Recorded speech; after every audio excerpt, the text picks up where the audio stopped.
As I mentioned in my past video, got this all wired up for torch height compensation to use with my Primeweld Cut60. But I exchanged a couple emails with Andrew at Arcdroid, and turns out that the voltage divider in the Primeweld Cut60 is a little bit sketchy at times, which might be what I saw in the last video where the torch just kind of froze.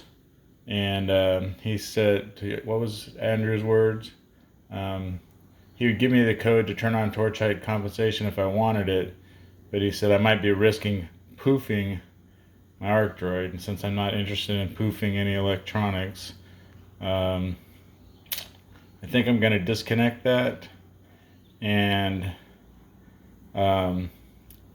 we'll use the other feature that's already enabled. That I'll do some testing on that allows you to set the level of the bent metal, and so we'll go through that next. But first step is to disconnect these wires so we don't send any stray and strange voltages to that input and fry something. So far I'm real happy with the Cut60, but it doesn't seem to be the best choice if you're going to use, or you have a reason you need, torch height compensation. So let's get to it. Those are all insulated with rubber tape and then electrical tape around that, so not worried about that. And if I ever come back to it, I'll be able to. Alright, you know what they say about the best laid plans. I originally planned to play with the torch height level, or torch level compensation, but that doesn't work with my plasma torch. The Primeweld voltage divider, as I said, is a little flaky, so I won't be setting that up. I disconnected that, and then I decided I'll mess with the auto level. Well, turns out that last time I updated the firmware on the Arcdroid and the controller, the firmware on the actual main unit didn't update. And so I went back, tried to update that again, and it still didn't update. And so I've sent off an email to Andrew, Arcdroid, and we'll see what they say. But the current firmware level I have, the controller updated, but the main unit didn't. So the controller thinks it's doing the auto level.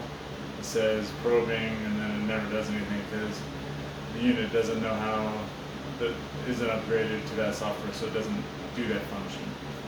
So anyway, like I said, best laid plans. So as soon as I hear back from that, I'll play with that stuff. But it doesn't, I mean, I've been using the Arcdroid on this firmware for, I don't know, since it came out, and it still cuts, so I'm still going to play with it. So I downloaded a jack-o'-lantern, just a black and white JPG, and brought it into Inkscape and turned it into a DXF so that we can cut one out. I'm going to try to cut out a big one for my wife to use as a decoration later this year, but before I do that, I'm going to cut out a little 3-inch one, so let's see what that looks like. A little small one.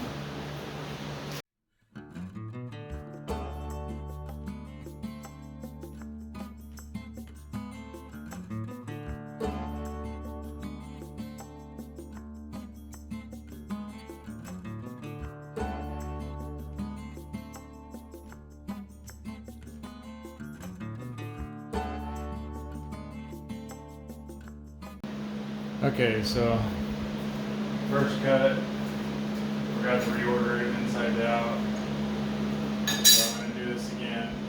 I had changed my cut order to do inside out and little nose.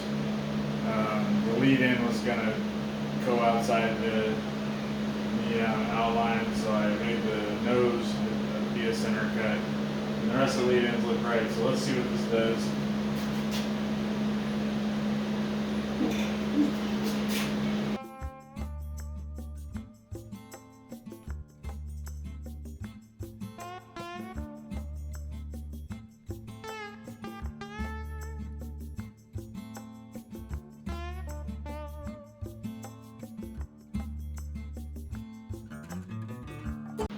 Alright, so there you go. A little jack-o'-lantern.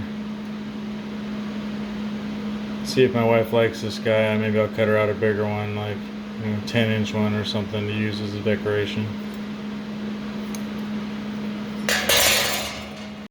Alright, so I showed my daughter and my granddaughter the baby samples, and my granddaughter has to have those because that's what a 3-year-old needs apparently. My daughter asked me if I could make a bigger one for her to put in her yard. So this was kicked out of the kitchen a while back and it's been sitting here, so it seems like a good use for this pizza pan. So let's see what happens when we try to cut a pumpkin out of the pizza pan.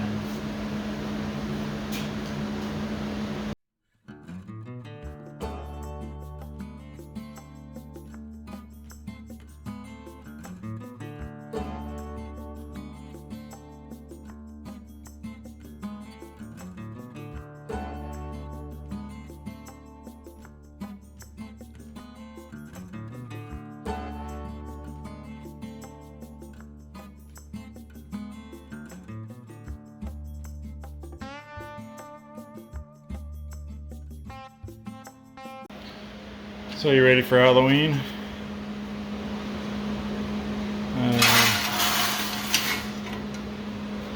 That'll go in the garbage.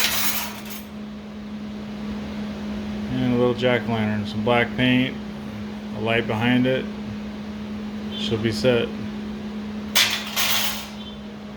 Apparently the jack-o'-lanterns are a pretty big hit because now my wife wants one. My daughter took the first one, and my wife wants one, so let's do it again.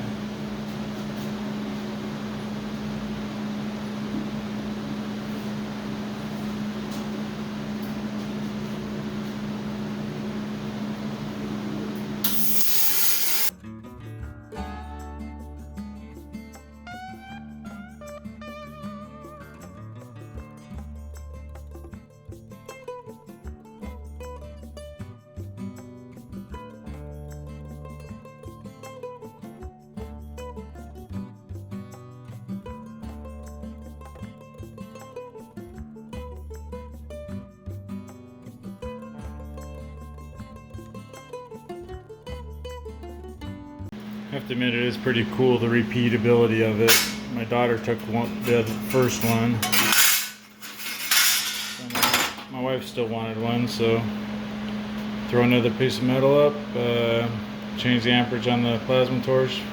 This one's a little thicker, 16 gauge. The pizza pan is like 22 gauge. Anyway, throw another piece of metal up there and set 0 and run it again. Pretty cool. Alright, that wasn't what I planned to work on today, but well, at least we got to cut out something fun, prove that the machine still does, I mean, it still does what most people will use it for without any torch height compensation or auto level features. The only reason I mess with torch height compensation is I have had issues before where I had warped metal or metal that warped as I was cutting it, and it ran the tip into the metal, and I mean, you can see the videos, screwed some stuff up. So I was interested in it. That's going to go on the back burner for now. Maybe I'll get an external voltage divider at some point and come back to it.